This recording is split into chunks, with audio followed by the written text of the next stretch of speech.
Does size really matter? An age-long question. For the answer, I'll let you tell it. Today, we're going to be discussing length, thickness, and diameter of watches. Of watches. And to that effect, I'm wearing the biggest watch in my collection. Is the IWC Schaffhausen limited edition Anton de Saint-Exupéry. It is a 44 millimeter in diameter, 13 millimeter in thickness, and 54 millimeters lug to lug. I'll explain all that later. This is What's Up with Francis. I'm Francis, and let's get into it.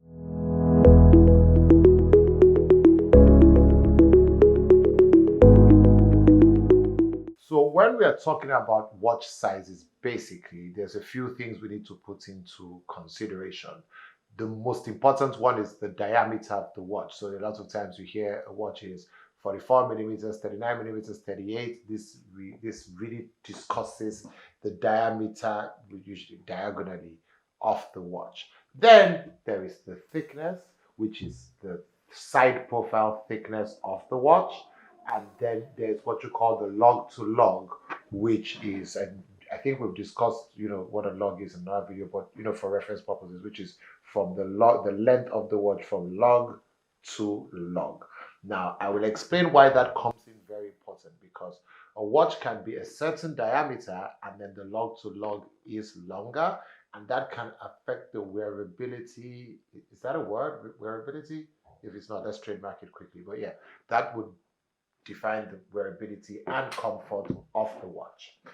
Now, before we even go into all that, it's always better. You're buying the watch, so you should know your wrist size, and which will pretty much affect, the size of the watch that you're gonna buy.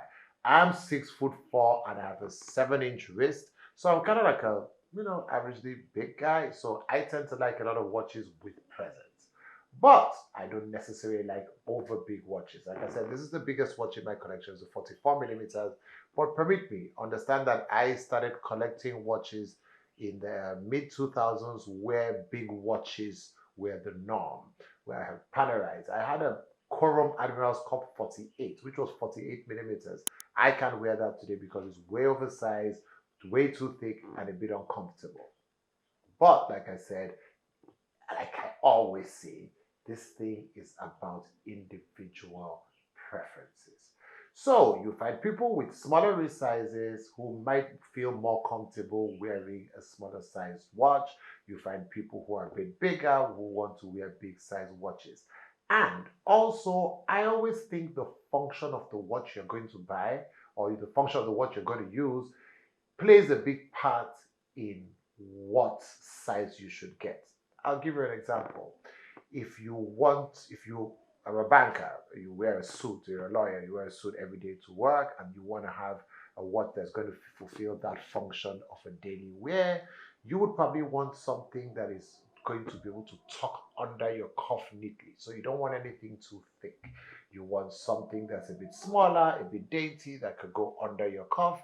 If you want something like a sports watch, maybe a bit bigger, not necessarily too bigger, but maybe a bit bigger because you're going to wear it with a t-shirt or something casual. So these are some factors that you should put into consideration when thinking about size.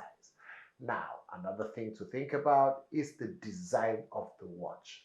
Some watches wear bigger than some. This gets a bit intricate, so just come along with me a bit. The dial of some watches don't have a big enough bezel, so it might be a small watch. Let's use a 39 millimeter size with a thinner bezel. So it is going to have more dial on the face of the watch, which would generally make the watch look bigger. Some watches, especially sports watches, have bigger dials, bigger bezels and smaller dials, like a smaller face. So those can tend to be big but wear smaller. So the design of the watch, there's a brand that I love, Doxa. Doxa make amazing dive watches. The case size of the watch is interesting enough that no matter the size of it, it's going to wear a bit bigger because besides the dial, besides the bezel, there's still some parts of the watch that come out of it. I think they'll put link somewhere or put a picture somewhere around just so you see what I'm talking about. Now, those designs can also affect the wearability of that watch.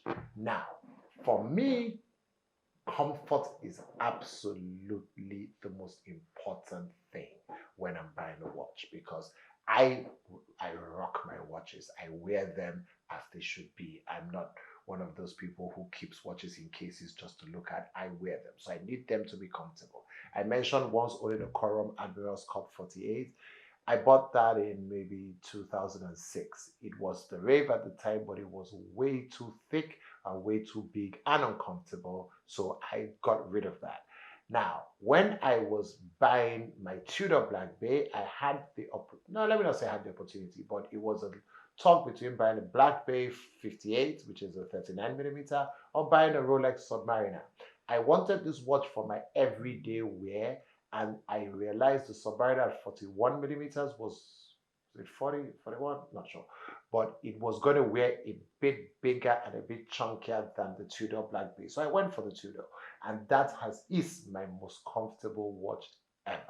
And then since we talked about trends from the early 2000s, you will find that now these days a lot of watches have started to go smaller. A lot of brands have started to go smaller because comfort has become the watchword and people find all those big watches a bit too clunky. So now you have a lot of watches. Blancpain recently released the 50 Fathoms in a 38 millimeter. That's a watch that has always been in a 42. Iconic watch, gorgeous watch, but it's being re-released as a 38. You have Hamilton, who did classic Murph in a 42 and did it in a 38 after the fans kept clamoring for a smaller size. Now, I don't know if you guys noticed, but I pulled a little switcheroo on you to see if you would get the fact that I switched my watch from my biggest watch in my collection to the smallest watch in my collection, which is a Baltic MR01 in a 36 millimeter. But I think it wears really nicely as well. So you see, in my opinion, size doesn't really matter.